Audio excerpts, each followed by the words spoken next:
Hey guys, this is Radha Chaurasia and welcome back to this educational channel तलानोपीडिया। Topic चल रहा है हमारा आधुनिक भारत का इतिहास, मॉडर्न हिस्ट्री ऑफ इंडिया। और इसमें हमने 3 चैप्टर कंप्लीट कर लिया है और उन तीनों चैप्टर की पीडीएफ आपको टेलीग्राम पर अवेलेबल करा दी गई है। और हमारा 4th चैप्टर अब चल रहा है कि ब्रिटिश के विरुद्ध भारतीय प्रतिक्रिया। और इस चैप्टर का ये हम तीसरा लेक्चर देख रहे हैं। इस फर्स्ट लेक्चर जो था लेक्चर नंबर 20, उसमें हमने देखा था जनजाति विद्रोह। लेक्चर नंबर 21 में हमने देखा 1857 की क्रांति को, मीन्स प्रथम स्वतंत्रता संग्राम 1857। और ये लेक्चर नंबर 22 होगा और 22 इस 4th चैप्टर का तीसरा पार्ट। और इसमें हम देखेंगे किसान विद्रोह प्लस नागरिक विद्रोह। ये 2 विद्रोह को हम देखेंगे और यहाँ पर फिर हमारा ये चैप्टर कंप्लीट हो जाएगा। तो बिना किसी देरी के चैप्टर को स्टार्ट करते हैं। तो सबसे पहले किसान विद्रोह। किसानों पर भी बहुत सारे कर लगाए जाते थे और उनसे ज़मीन हड़प ली जाती थी, जबरन खेती करवाई जाती थी, नगदी फसलों का उत्पादन ज़्यादा से ज़्यादा करवाया जाता था, बहुत सारे कर लादे गए थे उन पर, खाते कम थे और कर ज़्यादा भरते थे, और जमींदारी प्रथा भी थी। तो ऐसी बहुत सारी प्रथाएं, मान्यताएं थीं जो ब्रिटिशों ने किसानों पर भी किया था। सबसे ज़्यादा प्रताड़ित उसमें किसान और मजदूर वर्ग ही था। तो उसी में हम देखेंगे किसान विद्रोह कहाँ कहाँ पर विद्रोह होते हैं। इसको 2 पार्ट में डिवाइड किया गया है। पहला जो है 19वीं सदी के पहले और दूसरा 20वीं सदी का। तो 19वीं सदी का जो था वो छोटे छोटे स्तर पे था और बहुत हिंसक हुआ करता था। छोटे छोटे स्तर पे ही था, बहुत हिंसक था। और उसमें क्या था कि राष्ट्रवाद का अभाव था, मीन्स बड़े स्तर पे था नहीं, तो अपना कोई राष्ट्र की वहाँ पे बात थी ही नहीं, तो राष्ट्रवाद का अभाव था। जबकि 20वीं सदी का अगर हम देखें तो 20वीं सदी का बड़े बड़े क्रांतियों से वो जुड़ा हुआ था, जैसे असहयोग आंदोलन से, सविनय अवज्ञा आंदोलन से। तो इन सब से वो जुड़ जाता था। कृषक आंदोलन आगे चलकर जन आंदोलन बन जाता था। इसमें समाजवाद था, गांधीवाद था, इन सब का प्रभाव था। राष्ट्रीय आंदोलन से ये जुड़ा हुआ था। तो ये बातें समझ में आ गई 19वीं सदी का क्या था और 20वीं सदी का क्या था। अब अपने टॉपिक पर आते हैं। मीन्स ये भी टॉपिक का ही पार्ट था समझाने के लिए।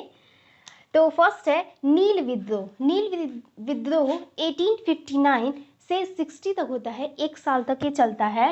ये गोविंदपुर गांव, नदिया जिला, बंगाल में हुआ था। ये इसमें क्या था, इसके जो नेतृत्वकर्ता थे, जो आगे बढ़कर आए थे, उसमें थे दिगंबर विश्वास और विष्णु विश्वास। ये दोनों वहाँ के स्थानीय लोग थे जो आगे बढ़कर आए थे। इसमें क्या था कि ब्रिटिश जो थे किसानों से ज़बरदस्ती नील की खेती करवाते थे और बंगाल में चावल का उत्पादन जबकि सबसे ज़्यादा होता है, पहले भी होता था, तो वहाँ पे कहते थे वो कि नील की खेती ज़्यादा से ज़्यादा करो, क्योंकि नील एक नगदी फसल है और नील क्या करता है, खेत को भी बर्बाद कर देता है। जो उसके साथ आसपास जो फसल होते हैं वो खेत को बर्बाद कर देता था, फसल को बर्बाद कर देता था और मिट्टी भी अनुपजाऊ हो जाती थी। इसीलिए किसान नील की खेती करना नहीं चाहते थे। और यहाँ पे रैयत का मतलब है किसान। तो रैयतों को नील की खेती के लिए बाध्य न किया जाए, इस बात की डिमांड किए थे ये बंगाल के किसान लोगों ने। और इनका नारा था जो रक्षक वही भक्षक। तो मेन क्वेश्चन यहाँ से ये आता है कि नील विद्रोह कहाँ का विद्रोह है, तो ये गोविंदपुर गांव, नदिया जिला, बंगाल का है। कौन आगे आया था, तो दिगंबर विश्वास और विष्णु विश्वास। बस इतना ही। इसके बाद हम देखेंगे पावना विद्रोह। पावना विद्रोह 1873 से 76, लगभग ये 3 साल तक चला। ये पावना जिला बंगाल में हुआ था। इसके जो नेतृत्वकर्ता थे, जो आगे आए थे, ईशान चंद्र राय और शंभू पाल। और इसमें इन लोगों ने नारा दिया था कि हम महारानी की रैयत हैं और महारानी के ही रैयत रहना चाहते हैं। अभी देखिए यहाँ पे कौन सा ईयर है, 73 है और ईस्ट इंडिया कंपनी जा चुकी है, लेकिन अंग्रेज अब फिर से प्रताड़ित करना शुरू कर देते हैं। भारत शासन अधिनियम यहाँ पे चल रहा है, मीन्स वहाँ से क्राउन का शासन चल रहा है यहाँ पे भारत में, और ईस्ट इंडिया कंपनी जा चुकी है, लेकिन फिर भी अंग्रेज यहाँ पे इन लोगों को प्रताड़ित करते हैं। तो वही बात यहाँ पे निकल कर आती है कि हम महारानी की रैयत हैं और महारानी की ही रैयत रहना चाहते हैं। यहाँ पर जांच के लिए किसान राहत अधिनियम 1879 फिर पारित हो जाता है। नेक्स्ट अब देखते हैं मोपला विद्रोह। ये केरला के मालाबार तट पर होता है। केरला मालाबार तट पे ही है ना। ये एक हिंदू मुस्लिम विवाद रहता है। अच्छा, विवाद क्या रहता है यहाँ पे? केरला में हिंदू जाति निवास करती है और वहाँ के जो करती थी, आज तो बहुत सारे लोग हैं, और वहाँ के जो जमींदार थे उन्हें नंबूदरी कहा जाता था। और फिर धीरे धीरे वहाँ पर अरबी मुसलमान आकर बसना शुरू हो गए। असल में केरला एक मसालों का केंद्र है। भारत में केरल में ही सबसे ज़्यादा मसाले उगाए जाते हैं और एक्सपोर्ट भी किए जाते हैं, जो अरब तक जाया करते थे। धीरे धीरे अरब वाले केरल में आकर बसना शुरू हो जाते हैं, जो वो मुस्लिम थे। तो इन दोनों के बीच विवाद होता था और जमींदार भी अत्याचार करते थे। अब वो लोग, जब मुस्लिम समुदाय जब यहाँ आके बसा है, तो जो केरल के जमींदार हुआ करते थे वो इन लोग पे अत्याचार करते थे,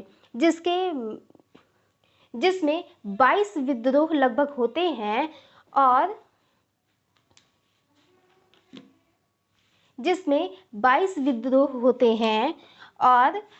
ये एक सफल विद्रोह भी रहता है और इसके नेतृत्व करता रहते हैं, मैंने लिखा नहीं, और इसके नेतृत्व करता रहते हैं अली मुस्लियार। तो ये मोपला विद्रोह कहाँ का है? केरला का। क्या था इसमें? ये हिंदू मुस्लिम विवाद था, जमींदारों के प्रताड़ना थी यहाँ पे। नेक्स्ट अब देखेंगे दक्कन विद्रोह, जो 1875 में होता है। दक्कन नाम से ही क्लियर है, ये महाराष्ट्र या कहें तो, वैसे महाराष्ट्र का ही एरिया है, या कहें तो दक्कन कौन सा एरिया होता है? पठारी भाग वाला, दक्षिण भारत, वो पूरा दक्कन का एरिया है। तो पुणे और अहमदनगर में, जो महाराष्ट्र में है, तो वहाँ पर ये विद्रोह होता है और इसके नेतृत्व करते हैं महादेव गोविंद रनाडे। तो ये काफ़ी इम्पोर्टेंट है, आगे इनका नाम बहुत आएगा, महादेव गोविंद रनाडे का। इसके बाद आता है एका विद्रोह, 1921 से 22 के बीच में होता है। ये सब बस रीडिंग के लिए है। ये अवध में होता है, मदारी पासी इसका नेतृत्व करते हैं। फिर है बारदौली विद्रोह, ये 1928 में होता है, सूरत में होता है। बारदौली ये काफ़ी इम्पोर्टेंट है और वल्लभ भाई पटेल इसका नेतृत्व करते हैं। इसमें ये रहता है किसानों द्वारा लगान न अदायगी का विद्रोह। किसानों पर ज़्यादा से ज़्यादा लगान लगाया जा रहा था, तो उसे कम करने का और माफ़ी के लिए बात कही जा रही थी, जिसमें आगे आते हैं वल्लभ भाई पटेल। तो इसी विद्रोह में, इसी बारदौली विद्रोह में 1928 का समय है ना, तो गांधी जी सक्रिय हैं।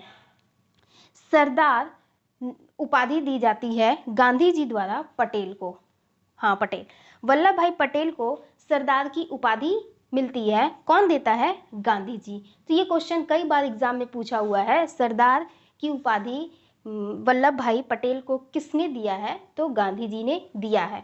कौन से विद्रोह में दिया है? तो बारदौली विद्रोह में।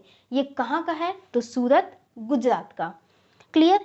आगे तेभागा विद्रोह, ये 1946 से 50 में होता है।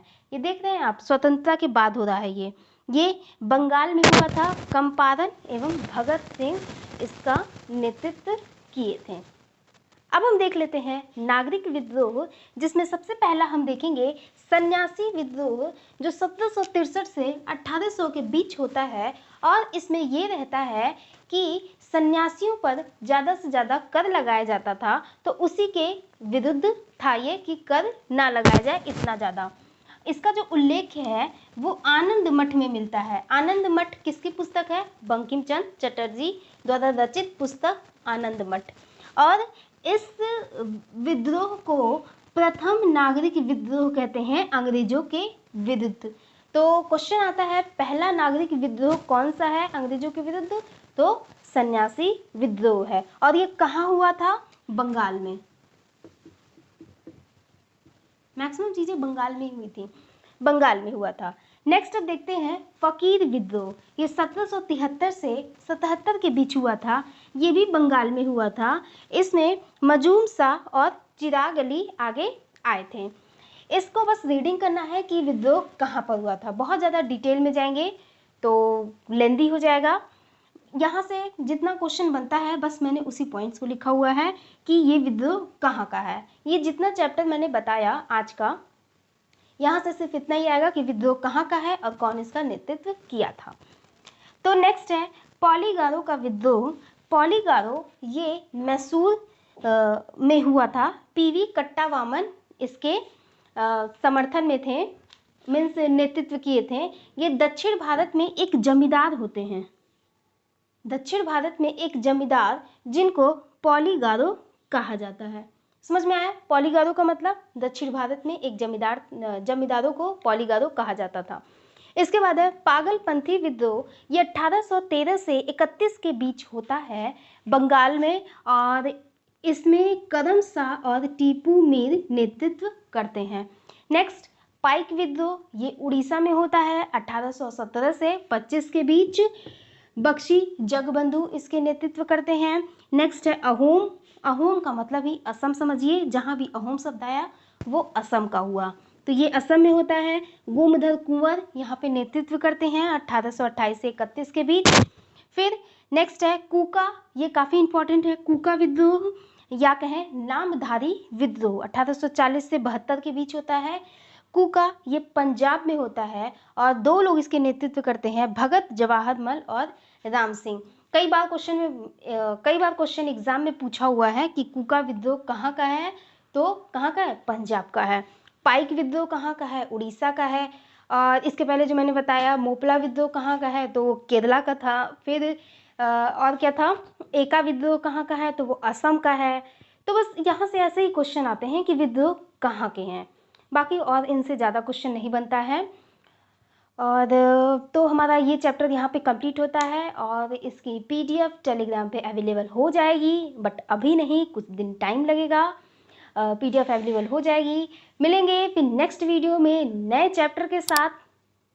इसी का नया चैप्टर होगा, आधुनिक भारत इतिहास ही पढ़ रहे हैं, इतना बड़ा बुक, और इसी में फिर नया चैप्टर हम स्टार्ट करेंगे। क्या होगा नेक्स्ट चैप्टर, देखिए ज़रा। हाँ, सामाजिक धार्मिक सुधार। 1857 के बाद से बहुत सारे सुधार होते हैं भारत में। मुस्लिमों में सुधार, हिंदुओं में सुधार, बहुत सारे धर्म में सुधार होते हैं। बहुत सारी रूढ़िवादी अंधविश्वास, इन सब प्रथाओं का अंत होता है। नए नए नेता उभर के आते हैं। तो ये सारा अब हम नेक्स्ट वीडियो में देखेंगे, मीन्स नेक्स्ट चैप्टर में देखेंगे। मिलेंगे फिर नेक्स्ट वीडियो में, तब तक के लिए take care and bye bye.